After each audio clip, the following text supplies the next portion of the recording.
Alléluia, alléluia, alléluia. On acclame le Seigneur Jésus. Si on peut acclamer le Seigneur Jésus. Alléluia. On rend gloire à Dieu. Et moi, je veux rendre gloire à Dieu parce que déjà, l'année 2024 a été une année juste incroyable sur beaucoup de plans. Et on le dit souvent, on a échangé encore hier avec quelques frères et sœurs. On échangeait sur le fait que cette année, oui, pour certains, n'a pas été évidente, mais ça a été aussi une année où Dieu a fait vraiment grâce et a soutenu pas mal de personnes. Et rendre gloire à Dieu aussi parce qu'on a évolué, nous, le camp de grâce aussi, en termes de salles, en termes de lieux, où ça a été aussi difficile parfois de trouver un lieu, de pouvoir s'établir. Mais on veut rendre gloire encore à Dieu aujourd'hui pour dire merci Seigneur. Merci parce qu'on a eu un lieu, on a été aussi équipés, on a eu tout ce qui est des instruments, vous avez vu aussi le matériel, les télés qui sont là, les frères et sœurs qui se sont investis durant cette année. On peut acclamer aussi pour eux, pour toutes les équipes du camp de grâce, toutes les personnes qui se sont investies de près ou de loin dans ce ministère. Et j'ai envie de dire aujourd'hui que maintenant, après avoir eu tout ça, après avoir eu le beau piano qu'on a là, après avoir eu la belle estrade qu'on a ici, après avoir eu les différentes salles dont nous avons besoin, j'aimerais te poser la question ce matin et te dire, mais de quoi avons-nous encore besoin? Pose la question à ton voisin, dis-lui, de quoi avons-nous encore besoin? Okay, on va juste lire la parole de Dieu. Je vais lire dans le livre de Jean 5, à partir du verset 1. La Bible dit, après cela, il y eut une fête des Juifs et Jésus monta à Jérusalem. Or, Jérusalem, près de la porte des brebis, il y avait une piscine qui s'appelle en hébreu Bethesda, qui a 5 portiques. Sous ces portiques étaient couchés en grand nombre des malades, des aveugles et des boiteux et paralytiques qui attendaient le mouvement de l'eau. Dis à ton voisin le mouvement de l'eau. Je vais lire maintenant et je vais aller au verset 7.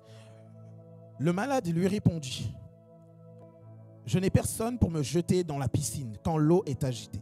Et pendant que j'y vais, un autre descend avant moi. Jésus lui dit, lève-toi, lui dit Jésus, prends ton lit et marche. Dis à ton voisin, prends ton lit. Prends ton lit. Dis à ton voisin, regarde ton voisin. Dis-lui, prends ton lit et marche. Dis-lui encore une fois, prends ton lit et marche. Change de voisin parce qu'on dirait que celui-là ne te comprend pas. Regarde quelqu'un et dis-lui, est-ce que tu m'entends? Est-ce que tu m'entends? Ok, dis-lui, prends ton lit et marche. Et la Bible dit, aussitôt, cet homme fut guéri et il prit son lit et il marcha. Alléluia. Alors, j'ai posé cette question et tu l'as posée aussi à ton voisin, mais qu'est-ce qu'il nous faut encore pour qu'on aille plus loin? Vous savez, c'est souvent dans cette fin d'année où on se dit, on fait le point déjà de notre année, mais on est déjà en train d'imaginer l'année 2025, comment elle doit se passer ou comment on la sent. Ah, peut-être moi je la sens vraiment, c'est une année prospère, ça va être une année prospère pour moi. Pour moi, l'année 2025, ça va être une année de sagesse pour arriver à relier tout ce que je dois faire. Pour moi, l'année 2025, ça va être une année de grâce parce que Dieu fait toujours grâce.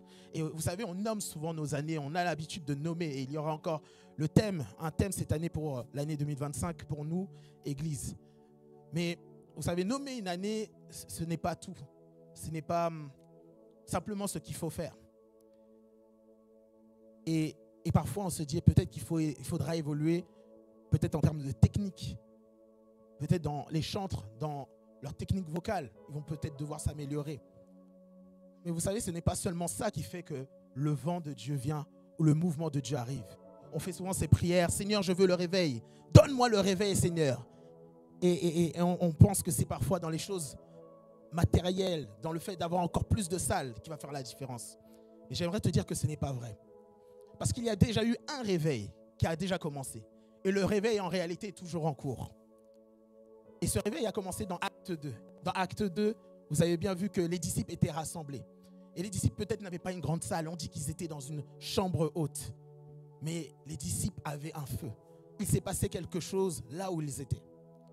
Et dans ce passage, l'homme qui est à la piscine de Bethesda, qui est malade, cherche depuis 38 ans à être guéri.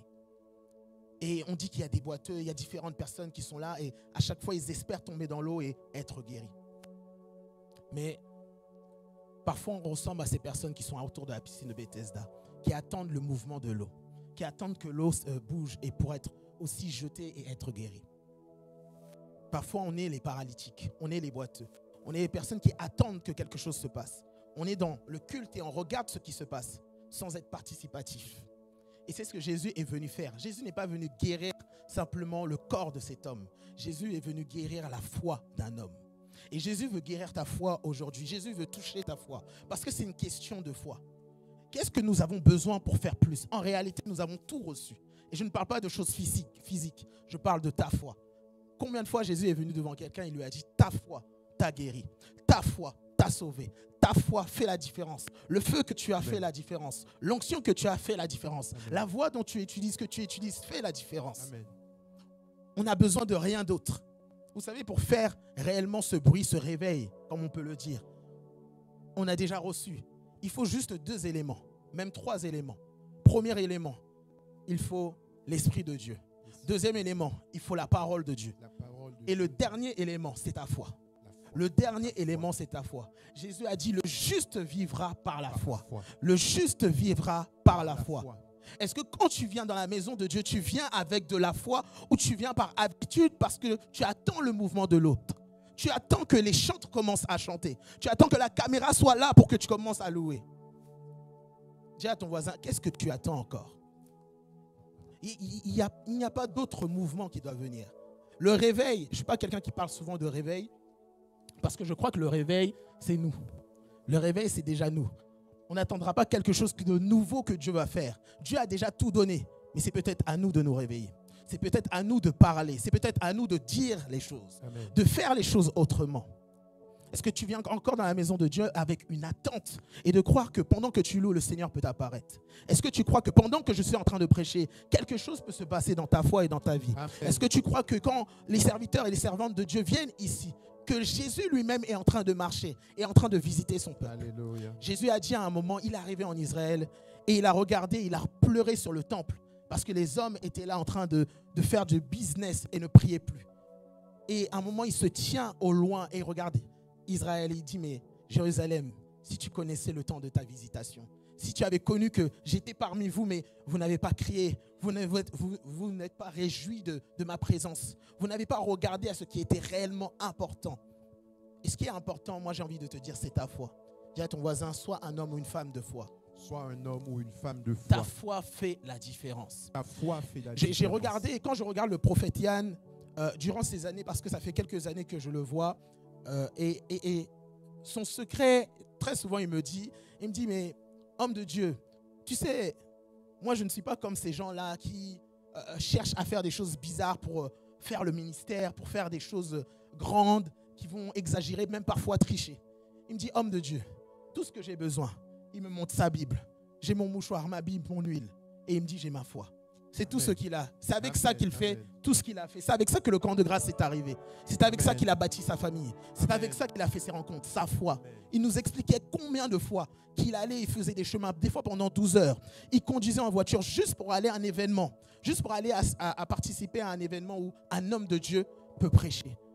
Pourtant, tu te dis, Jésus peut être aussi en France, mais peut-être il va dans un autre endroit, juste pour entendre parler de Jésus, juste pour voir Jésus être manifeste. Est-ce que notre foi est capable de se déplacer réellement pour aller voir le Seigneur Jésus? Cette foi qui fait déplacer les montagnes. Mais j'aimerais te dire qu'aujourd'hui, tu as cette foi pour déplacer les montagnes. Tu as cette foi. Tu as cette foi pour déplacer les montagnes. Tu as cette foi. Alléluia. Est-ce qu'on peut fermer les yeux tous ensemble et juste répéter après moi, Père éternel, merci Seigneur. Merci Seigneur. Parce que ta foi est en moi. Ta foi est en moi. Je vis par la foi. Je respire par la foi. Toutes mes actions sont conduites par la foi. Toutes mes actions sont conduites par la foi. Seigneur, dans l'année 2025, Seigneur, dans l'année 2025, je m'attends à toi comme jamais. Je m'attends à toi comme jamais. Je m'attends à toi mieux que l'année 2024. Je m'attends à toi mieux que l'année 2024. Seigneur Jésus, je t'aime. Je t'aime. Je veux t'exalter. Je veux t'exalter. Je veux t'acclamer. Je veux t'acclamer. Je veux te louer. Je veux te célébrer. Je veux te célébrer. Oui Jésus. Oui Jésus. Je t'aime. Je t'aime. Je t'adore. Je t'exalte Seigneur. Je t'exalte Seigneur. Merci Jésus. Merci Jésus. Merci Jésus. Merci Jésus. Merci Jésus. Merci Jésus. Si on peut se lever tous ensemble alors que la louange va reprendre. Merci Seigneur Jésus. Dis à ton voisin, tu es au bon endroit. Tu es au bon endroit. Tu es arrivé à la bonne période. Tu es arrivé arriver à la bonne période parce que Jésus parce que Jésus est avec nous. est avec nous. Et l'année 2025 Et l'année 2025 sera une année différente sera une année différente de tout ce que j'ai connu tout ce que j'ai connu auparavant. auparavant. Merci Jésus.